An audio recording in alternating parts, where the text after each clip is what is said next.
Tu passes des heures à analyser chaque détail, à imaginer tous les scénarios possibles, à peser le pour et le contre.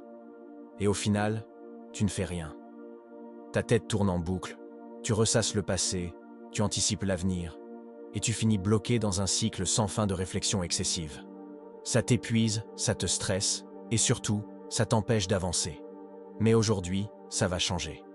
Aujourd'hui, on va voir comment sortir de ce cercle vicieux et retrouver de la clarté, de la sérénité et surtout de l'action. Mais avant de commencer, pense à t'abonner à la chaîne Carillon, à liker cette vidéo et à la partager à quelqu'un qui en a besoin. Ça m'aide énormément et ça permet à plus de monde de bénéficier de ces conseils. Maintenant, installe-toi bien, respire un bon coup et écoute attentivement parce que ce que je vais te dire pourrait bien transformer ta façon de penser. Tu as déjà remarqué à quel point notre cerveau peut être un véritable labyrinthe? On se perd dans nos pensées, on tourne en rond, on analyse, on doute, et plus on réfléchit, plus on se sent paralysé. C'est ce qu'on appelle l'overthinking, le fait de trop réfléchir. On croit que réfléchir plus va nous aider à mieux décider, à mieux comprendre, à mieux anticiper. Mais en réalité, c'est tout l'inverse. Plus tu réfléchis, moins tu agis, et moins tu agis, plus tu doutes.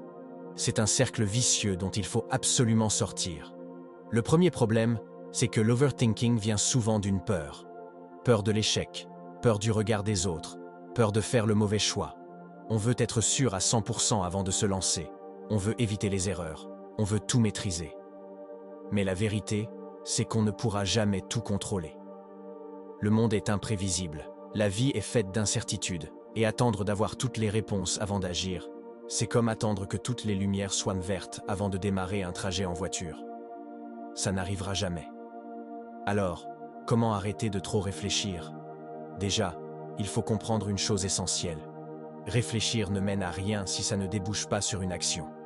Il y a une différence entre une réflexion utile et une réflexion toxique. Une réflexion utile, c'est celle qui te permet de résoudre un problème, de prendre une décision rapidement, de tirer une leçon d'une expérience passée. Une réflexion toxique, c'est celle qui te fait tourner en rond, qui t'empêche d'agir, qui te noie sous les doutes et les suppositions. La clé, c'est de savoir couper la réflexion au bon moment. Comment faire? Fixe-toi une limite de temps pour réfléchir. Ne laisse pas une décision traîner des jours et des jours. Si c'est une petite décision, donne-toi 30 secondes. Si c'est plus important, accorde-toi quelques heures, maximum une journée. Mais une fois ce délai écoulé, tu prends une décision et tu avances. Même si ce n'est pas parfait, même si tu doutes encore, parce que c'est en avançant que tu trouveras la clarté, pas en réfléchissant indéfiniment. D'ailleurs, c'est une erreur que beaucoup font. Attendre d'avoir une vision claire avant d'agir.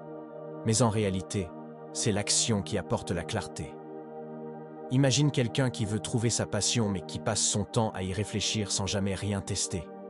Il va tourner en rond, comparer des options, se demander s'il fait le bon choix, et au final, il restera bloqué. À l'inverse, celui qui teste, qui expérimente, qui ose faire des choses sans forcément tout comprendre au début, va finir par découvrir ce qui lui plaît vraiment. On ne pense pas sa vie, on la vit.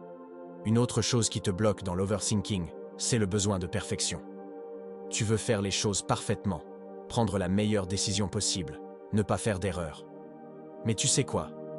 L'erreur fait partie du chemin. Ceux qui réussissent ne sont pas ceux qui ne font jamais d'erreur. Ce sont ceux qui avancent malgré leurs erreurs, qui apprennent en cours de route, qui osent se tromper et s'ajuster ensuite. Il vaut mieux une décision imparfaite suivie d'une action qu'une réflexion parfaite qui ne mène à rien. Et puis, il y a aussi un autre piège, les pensées parasites. Tu sais, ces pensées qui surgissent quand tu es seul, quand tu es dans ton lit, quand tu as un moment de calme, et qui commencent à te submerger. Des regrets du passé, des inquiétudes sur l'avenir, des scénarios catastrophes que ton cerveau invente. Le problème, c'est que ton esprit n'aime pas le vide, alors il cherche à le remplir, et souvent, il le remplit avec des pensées négatives.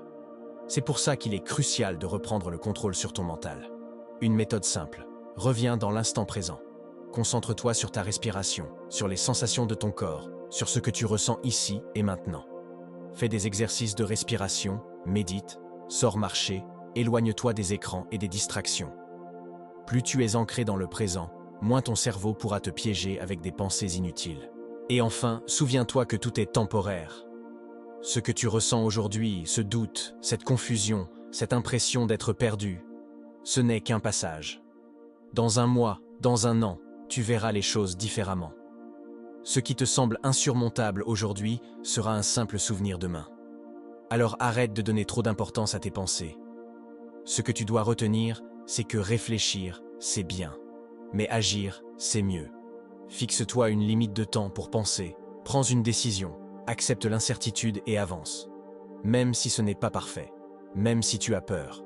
Parce que c'est en avançant que les choses deviennent plus claires, jamais en restant bloqué dans ta tête. Si cette vidéo t'a aidé, pense à t'abonner à la chaîne Carillon, à liker et à partager cette vidéo avec quelqu'un qui en aurait besoin. Ça aide énormément et ça permet à plus de monde de bénéficier de ces conseils. Merci d'avoir regardé jusqu'ici et surtout, passe à l'action. À très vite.